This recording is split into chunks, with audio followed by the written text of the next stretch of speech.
ईमानदारी से इसको करें, क्योंकि हम डाकिया का संदेश लेकर चल रहे हैं। यह साहब भैया का संदेश जन जन तक फैलाना, जन जन को बताना हमारा कर्तव्य है, कोई माने न माने। देखिए गुरु भाई बहन, हरेंद्र भैया इस कलिकाल में आए और शिव को अपना गुरु बनाए, लेकिन साहब भैया ने एक बात कभी नहीं कहा कि हरेंद्र अपने आप में अभिमान नहीं आया साहब भैया को।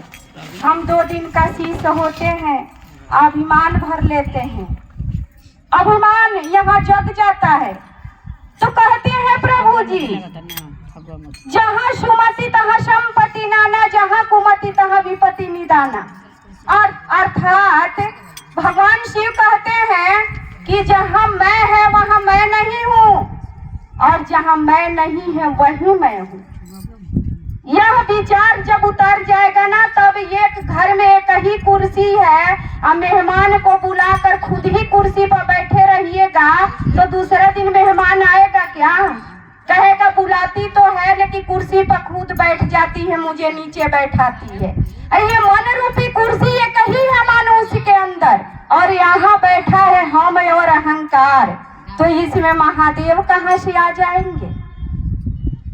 साहब ने कभी संदेश नहीं दिया ढोलक झाल को, साहब ने नहीं कहा भजन कीर्तन को, क्योंकि साहब ने एक ही ड्यूटी दिया कि प्रथम सूत्र में दया मांगिए गुरु महादेव से कि हे शिव, आप मेरे गुरु हैं, मैं शिष्य हूँ, मुझ पर इतना अधम पर दया कीजिए कि अंधकार से प्रकाश की ओर ले जाइए, कि आपका नाम, आपका सुमिरन करने जो यह तन मन हो जाए। और दूसरी सूत्र में जब शिव आपका बन जाते हैं तो उसी शिव का संदेश हर व्यक्ति तक लेकर जाना हमारी कर्तव्य है। साहब ने कहा आपका मन समझ गया है ना कि शिव आपकी गुरु हैं, तो दूसरों को समझाने को प्रयास कर लीजिए कि आपके गुरु भी शिव हो सकते हैं। वही डाकिया का, जैसे डाकिया ये नहीं देखता कि चिट्ठी में क्या लिखा है, उसका काम है दूसरे को घर तक जिसका एड्रेस है दे आना। उसी प्रकार साहब का 3 सूत्र हर व्यक्ति तक, हर जन जन में बताना हमारी कर्तव्य है। यह भजन या कीर्तन नहीं हमारा कर्म था, यह भजन कीर्तन साहब ने नहीं कहा। क्यों नहीं कहा? क्योंकि जानते हैं गुरु भाई बहन, जो लाभदायक होता है ना वो नीरस होता है। कैसे?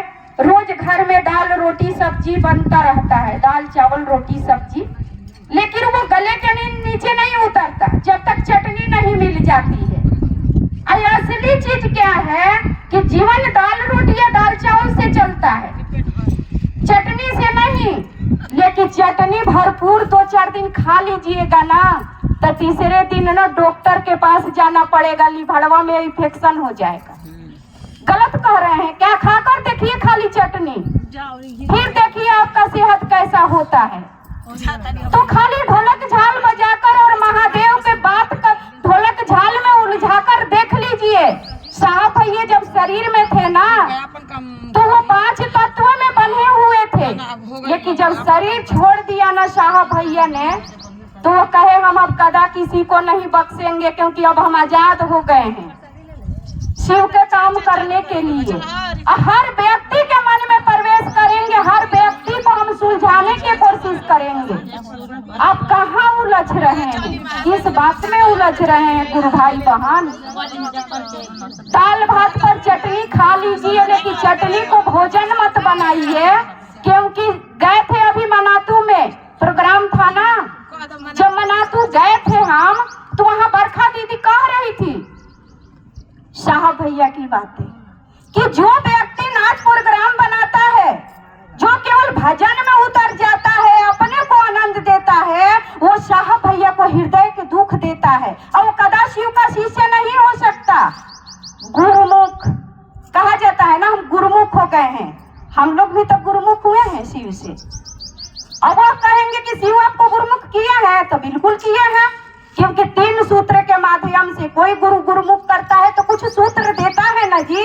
अब वह सूत्र महादेव ने साहब भैया को 3 सूत्र के रूप में दिया, वो हमें भी मिला, तो हम लोग भी तो गुरुमुख हो गए हैं ना।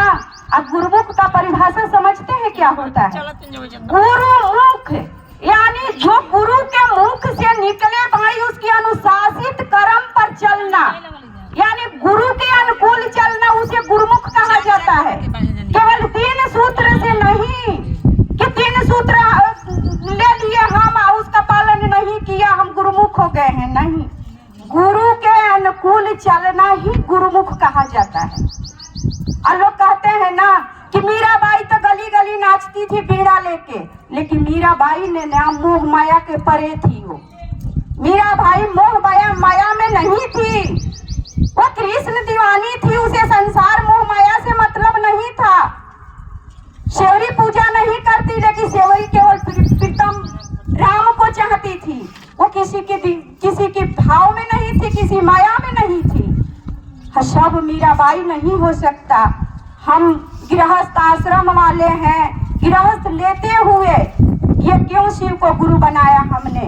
अपने मन पावन और पवित्र करने के लिए। भगवान कहते हैं ना कि निर्मल मान जान मोहे भावा, अमोहे कपट छल क्षेत्र न भावा। प्रभु राम जी कहते हैं कि जिस प्राणी का मन निर्मल और पावन होता है उसके हृदय में मैं सदा निवास करता हूँ, लेकिन जिस व्यक्ति का मन में छल और कपट अहंकार होता है मैं कदापि वहां नहीं जाता। तो क्या जरूरत है? साहब ने क्यों आए कल युग में, क्यों कहा पूजा पाठ मत कीजिए, केवल शिव का 3 सूत्र कीजिए ना ईमानदारी से। हम कहाँ कर रहे हैं ईमानदारी से? उलझ तो गए हैं। साहब ने कहा एक साप्ताहिक रखिएगा, खूब बड़ा अनुभूति हो तो एक अनुभूति रखिएगा। साहब ने कहा जुड़ाव कीजिए। हम जुड़ाव में नहीं फंसे हैं, हम तो ढोलक जाल में फंस गए हैं। कर रहे हैं क्या अनुशासित कर्म? गुरु अनुशासित कर्म नहीं हो रहा है। हम खूब मंगन हो रहे हैं कि हम खूब शिव चर्चा कर रहे हैं, हम खूब भजन कर रहे हैं, हम खूब वो कर रहे हैं। गुरु भाई बहन संयम में रहे। कहा जाता है ना कि नियत कर्म तेरी सच्ची है तो किस्मत तेरी दासी है, नियत तेरी सच्ची है तो घर में मथुरा काशी है। इसलिए अपनी नियत, अपनी पवित्र, अपनी आचरण, अपनी स्वभाव सुधारने के लिए शिव को गुरु बनाया है। स्वभाव बिगाड़ने के लिए नहीं, चरित्र पवित्र करने के लिए शिव चर्चा साहब ने कहा। चरित्र अपवित्र करने के लिए नहीं शिव चर्चा बना है। यहाँ तो कुछ गुरु भाई बहन ऐसे भी कर रहे हैं कि शिव चर्चा के नाम पर बना हुआ चरित्र को अपवित्र करने पर तुल गए हैं। अरे चरित्र को पवित्र कर लीजिएगा ना तो भगवान कहूँ और नहीं है। रविदास संत जी चमड़े छीलते रहे, जूता सीते रहे और उनकी मन पवित्र था तो कठौती में गंगा आ गई। आज तक कहा जाता मन चंगा तो कठौती में गंगा। वो रविदास संत जी का जो अपने कर्म करते हुए गंगा को कठौती में प्रकट कर दिया। और साहब ने कहा ये सत्य, उन्होंने कहा कभी सत्संग है, उन्होंने कहा कि गाना वाला चर्चा है, उन्होंने कहा शिव पर चर्चा, शिव पर चर्चा होना चाहिए। इसका परिभाषा नहीं समझते हैं। शिव के ऊपर चर्चा होगा, एक आध्यात्मिक शिव पर चर्चा। आध्यात्मिक का परिभाषा क्या होता है?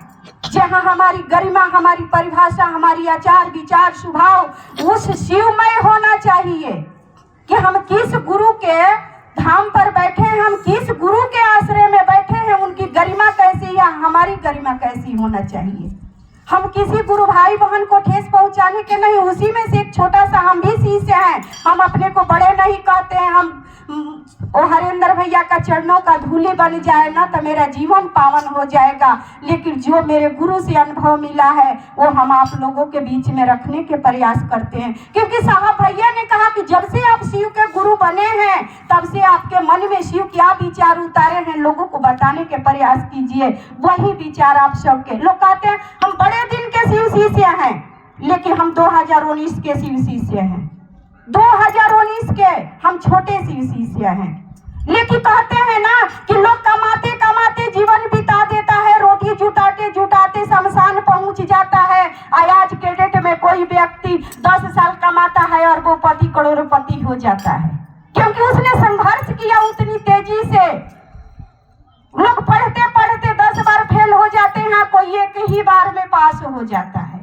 तो हम यह नहीं कह सकते कि हम पुराने हैं, ये तो साहब भैया भी नहीं कहा करते थे। हम तो बहुत छोटे शिष्य हैं, लेकिन जिसको माने, जिसको अपनाए, उसको हृदय से अपनाए। अब पहली सूत्र मोह माया ममता ये धन लौकिक दुनिया में क्या रखा है बताइए, लेकर जाएंगे क्या हम लोग? लौकिक संसार की छोटी छोटी चीजें मांगकर क्या करेंगे महादेव से? साहब ने कहा शिव को अपना गुरु बनाइए अपने जीवन सुधार करने के लिए। और शिव को उन्होंने कहा ना एक भाषा, आओ चलो शिव के ओर। आपका शरीर व शिव की ओर जाएगा। ये 5 तत्व का शरीर का इतना पावर है शिव के पास जाने का। साहब ने कहा ये मनवा जाएगा शिव के पास। अब मनवा को पवित्र कीजिए, गृहस्थ में रहिए, अपना घर परिवार चलाते हुए इस मनवा को शिव के ओर ले चलिए, क्योंकि शिव के यहाँ से आए हैं और शिव के यहाँ जाना है। गुरु भाई बहन, हम लोग सोचिए कि कहाँ से आए हैं, कहाँ से जाना है। केवल ये मालिक महादेव के फैक्ट्री में हम ड्यूटी करने आए हैं। कोई माँ का, कोई पिता का, कोई पत्नी का, कोई पति का, ये भूमिका निभा करके एक दिन उन मालिक महादेव के पास हम लोगों को जाना पड़ेगा। इसलिए हम सोच ले कि वहां के टिकट लेने के लिए क्या कमाए हैं हम। यहाँ तो आसानी से पैदल भी चल के गुजारा हो जाएगा, लेकिन महादेव के पास जाने के लिए कुछ अच्छा पूंजी चाहिए, न तो 184 में फिर वही धक्का। ये मानव तन क्या मिला है? साधन धाम मोक्ष कर द्वारा कहा जाता है मानव तन का, कि साधन धाम मोक्ष कर द्वारा। यही एक मानव तन साधन है जो परमात्मा को प्राप्त कर सकता है। न तो अन्य जोनी में भगवान के नाम लेने के सामर्थ्य नहीं है। इसलिए मानव का तन बड़ा सुंदर मिला और इस कली काल में बड़ा पावन धारा बहवाए साहब हरेंद्रानंद भैया जी ने, और हम लोगों को महादेव का चरण पकड़ा दिया। उस सता के चरण रख पकड़े हैं तो पावन और पवित्र बने रहिए। चलिए इसी चंद वाणी के साथ अपने गुरु महादेव की वाणी उनके चरणों में रखते हुए तमाम गुरु भाई बहन के पैर छूकर प्रणाम, और जो भी गलती वाणी निकला है अपने गुरु महादेव के चरणों में क्षमा याचना।